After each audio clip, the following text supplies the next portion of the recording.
Hello les amis, j'espère que vous avez la patate, bienvenue dans cette nouvelle vidéo. Aujourd'hui je vais revenir sur les différentes conférences que j'ai réalisées en physique, que ce soit à la fac ou à l'école d'ingénieur. Vous avez été nombreux à me demander d'avoir plus d'images de ces conférences et du coup j'ai un petit deal à vous partager.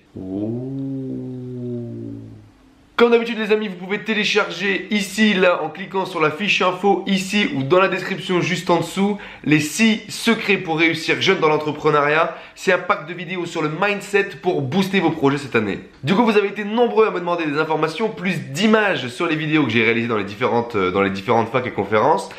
Et franchement, c'est un vrai plaisir de pouvoir partager ça avec vous. C'est vrai que les images qui en sont sorties sont plutôt cool et c'est même plutôt kiffant de se voir comme ça, en train de donner cours, enfin en train de donner une petite présentation, etc. Enfin, c'était vraiment une très bonne expérience et j'ai kiffé quoi. Sachant qu'il y a eu plusieurs personnes qui m'ont demandé les images et que visiblement il y a un vrai intérêt pour pouvoir voir ce qui s'est passé derrière. Donc c'est simple, je vous propose d'accéder à ces deux conférences que j'ai réalisées pour la modique somme de 2,99 €. Juste par principe, juste pour voir si effectivement vous êtes prêts à acheter mon discours, à acheter mes vidéos, à acheter mon raisonnement. Dans tous les cas, c'est la même conférence que j'ai donnée 2 fois. Alors il y aura plus de contenu dans certaines vidéos plutôt que dans d'autres. J'ai pas utilisé les mêmes exemples, les mêmes comparaisons, etc.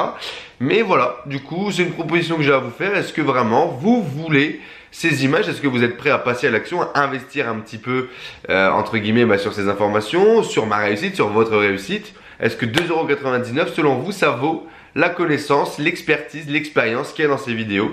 Je vous laisse mettre de la gestion. Dans tous les cas, ça va certainement me coûter plus cher en frais de gestion qu'en bénéfice. C'est vraiment plus pour élaborer le test et pour voir ensemble si vous êtes prêts à investir un petit peu dans des produits et tout simplement si ça fonctionne. Donc là je vous ai fait un match-up qui est un petit peu la suite de la première vidéo sur Supinfo. Alors je voulais vous la mettre juste ici que je vous avais déjà mis, pas sur Supinfo, sur la fac, sur effectivement en quoi l'argent n'est pas un frein au développement d'un business et même en quoi le fait de ne pas avoir d'argent, donc la pauvreté, est un boost dans le développement de votre projet. Allez, c'est parti. Il y a quelques minutes, alors attendez, je regarde. Il y a 2 minutes 42 de vidéo et derrière, si vous voulez aller plus loin, je vous laisse dans la description, je vous mets un lien pour accéder du coup à ces deux conférences. Donc il y a 2 fois 50 minutes de vidéo et d'échanges du coup sur les opportunités d'entreprendre jeune et d'entreprendre actuellement et de monter sa boîte pour réussir, être libre et kiffer. Voilà, je vous laisse les amis avec cette vidéo. Je vous dis à très vite. N'hésitez pas à télécharger les 5 secrets si vous ne les avez pas encore téléchargés. Les 6 secrets, pardon, j'en oublie un. Si vous ne les avez pas encore regardés, n'hésitez pas à cliquer juste en dessous si vous voulez acheter les conférences. Je vous laisse kiffer avec cette vidéo de 3 minutes. Je vous dis à très vite. Ciao! Donc finalement, l'argent, ça ne devient plus un blocage. Donc la pauvreté n'est plus un problème à l'entrepreneuriat. On est d'accord? Et maintenant, je vais vous dire en quoi c'est un avantage en plus. En plus de ne pas être un blocage, c'est un avantage. Donc quand vous avez rien, vous n'avez rien à perdre, ça peut toujours être un avantage aussi. Hein, on peut ne pas stresser. Et c'est surtout que quand tu n'as pas d'argent, tu apprends à faire sans. Les compétences. Je suis très mauvais designer. J'étais très mauvais développeur aussi, parce que j'ai quitté l'école d'info, parce que notamment, j'avais pas ma place là-dedans, tu vois. Donc je suis très mauvais designer, je suis très mauvais développeur. Il faut faire des sites et il faut les designer. Mais quand tu ne sais pas faire au début et que tu n'as pas de thunes pour pouvoir sous-traiter, ou tu prends un pote puis tu fais avec lui, donc tu t'entoures, etc. Donc tu vas chercher des gens, tu vas créer des connexions, tu apprends à gérer un projet, tu apprends à structurer un projet, ou tu apprends à le faire. Je vous rassure, mes créations graphiques sont toujours aussi nulles, mais au début, mes sites étaient moches. Mais moche n'empêche pas de gagner de l'argent, faut le savoir. Regardez, tous les moches gagnent du pognon, il y en a plein. Donc ça, c'est vraiment un truc à exploiter. Quand tu n'as pas de thunes, tu apprends à faire ça. Donc ça va être par apprendre à faire plusieurs trucs. Ça va apprendre à développer ton cercle de compétences, d'où le fait que je parlais tout à l'heure de se former sur des domaines, etc.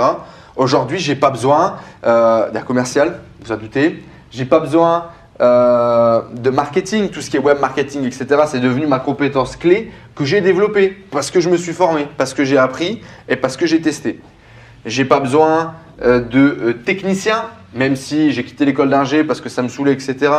Aujourd'hui, toute la technique, je la fais moi-même, je crée mes sites moi-même et je développe mes business moi-même. J'économise de l'argent, sinon il faudrait que je sois associé avec un type tout le temps dès que je veux monter un truc. Par contre, le design, j'achète. Hein. Ça, on n'a pas changé les bonnes mœurs.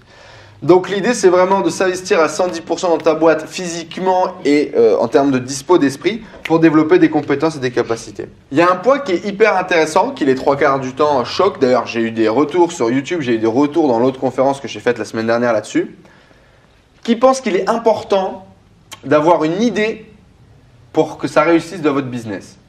Qui pense que l'idée est importante pour que votre business réussisse? 2 personnes? 3? 4? Alors, dis-moi, vas-y. Il faut la trouver l'idée. Non, ça, pour toi, c'est important d'avoir une bonne idée pour développer le business. Bah ouais. D'accord. T'es pas sûr? Michaud. Ok, toi, du coup, tu lèves ta main aussi, c'est ça? Ouais, parce que moi, je pense que l'impression que ça. Non, l'idée est inutile. Pourquoi? Parce qu'il y a énormément de gens aujourd'hui qui ont des idées. D'accord?